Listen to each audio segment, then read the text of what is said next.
always, before we get started, let me let you know that this is basically a part of 3 separate videos. You have the Rye Report, you have the actual GGtoor finals, and you have the power rankings all releasing today on this Sunday. So if this is the first video you are watching of the 3, I definitely recommend going to go watch the other 3, as there's a lot of context along the 3 videos themselves. This video is going to focus mainly on the GGtoor event and that kind of metagame that existed in that specific tournament, where the power rankings has data all the way from the beginning of the selection box release to the latest GGtoor tournament. So make sure to watch those videos as well. GGtoor number 33, $500 on the line, the largest, most competitive Duel Links event that we had just concluded, and it was a doozy.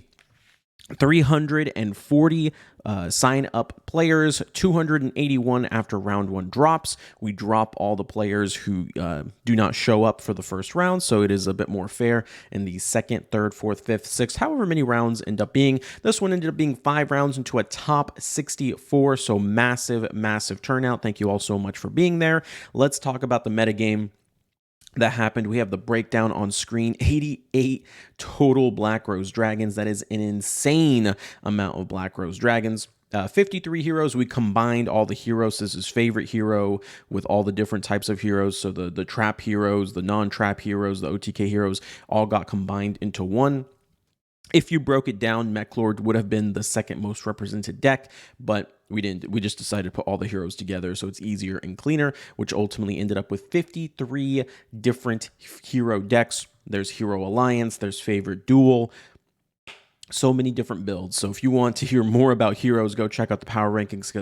I talk more in depth about the deck there for you. There's a lot of different ways to end up playing this deck. It is definitely a great surprise for this deck, and the greatest surprise that happened in this tournament, because we saw the emergence of Favorite Duel Hero, which was pretty much 30 card hero with like 12 to 15 back row, which we pretty much started calling Hero Nui towards the end of the tournament. And yeah, it's not the way I wanted to see heroes be played, but it was severely effective, because one thing that I want to kind of point out as we move on to the top cut, holy shit. 2 things stick out on you. Obviously, the giant ass Black Rose Dragon. Black Rose Dragon has had half or more of the top cut representation for almost all of the tournaments that have happened in this previous week. Mech Lord is no longer a Black Rose counter. It was in the last GGtoor, because I think more of a surprise value kind of came out of nowhere.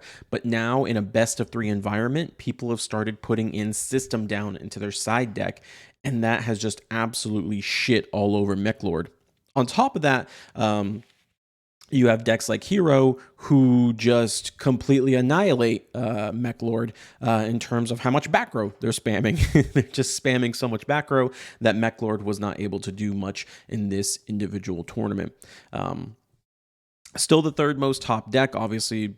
I mean, literally any deck that has a 2 or less top here, you know, didn't do too terribly well. The Phantom Knight player, Lemillion, who was the GGtoor champion from last GGtoor, actually did make a very deep run, I believe top 8, with his Phantom Knight deck, so that was very exciting to see. But ultimately, the top 8 ended up being 6 Black Rose Dragons, 1 Phantom Knight, and 1 hero deck, which actually did not end up being a Favorite Duel hero. It ended up being a Wounded Hero hero deck. So all the back row that you had, and that was like Book of Moon and back row removal and stuff like that. It wasn't really so much you know, trap cards. So I am not a big believer of the whole Favorite Duel hero. I think definitely more of a traditional hero build was the way to go for this tournament. If you did not watch that finals, I highly recommend it. It was an amazing finals, and definitely one that I recommend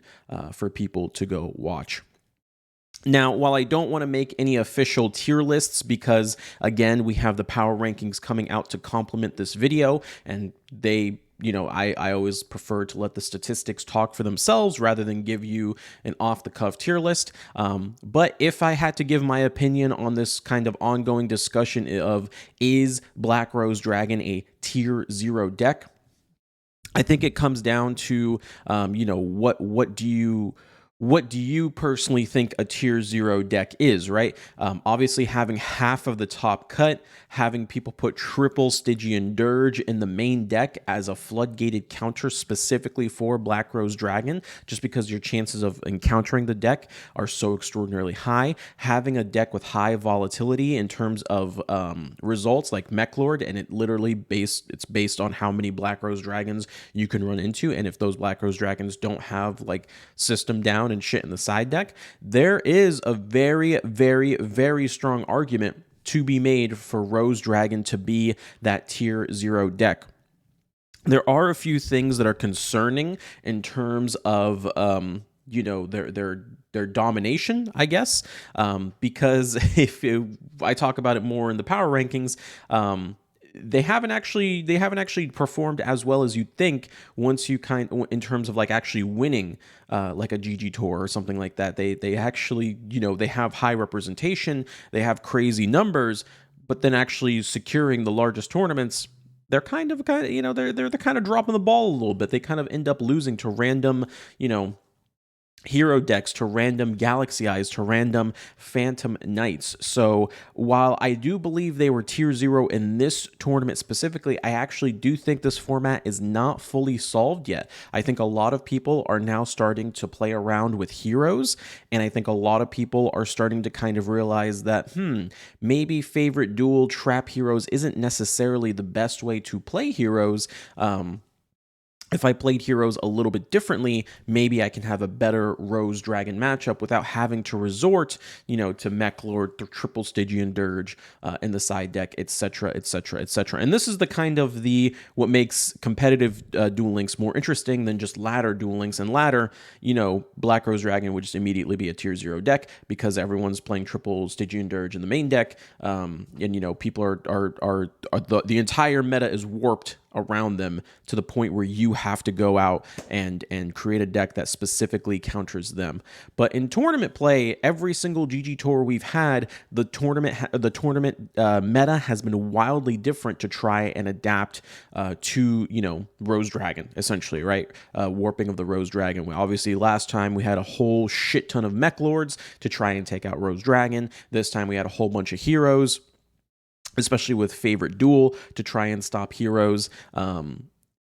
I don't think this meta is solved yet, because I think now a lot more people are going to pick up heroes. Then we have to see how Rose Dragon adapts to all the people picking up heroes. Then we have to see if if them trying to play around heroes all of a sudden makes it so that the Mech Lord matchup is now worse. So now Mech Lord comes back into the metagame. It's interesting. It's an interesting meta. That being said, I also don't really like having 31 Rose Dragons, half of the top cut,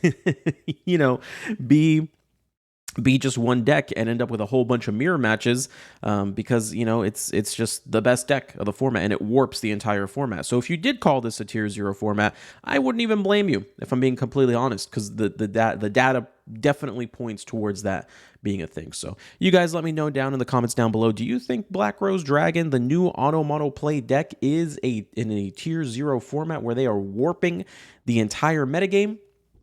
Or do you think the power of Hero and Mech Lord is enough to try and put the deck more in check? It is definitely warping the entire meta, and we'll talk about it more in the power rankings once you guys see the data. Like I said, definitely go check out that video to complement this video, because I think it's very interesting to look at the mathematical statistics of all these decks, including the actual individual tournaments themselves. Thank you guys so much for watching. Remember to like, comment, and subscribe. Whenever you guys like, comment, or subscribe, that helps us get into the algorithm, which lets more people see our videos, gives us more exposure, and more people end up coming to the channel. Definitely make sure that you're subscribed. I do see on my statistics, a lot of people watch our videos but don't actually subscribe, and there's really no reason to. You might as well do both. Why not? I love you guys. Till the next video.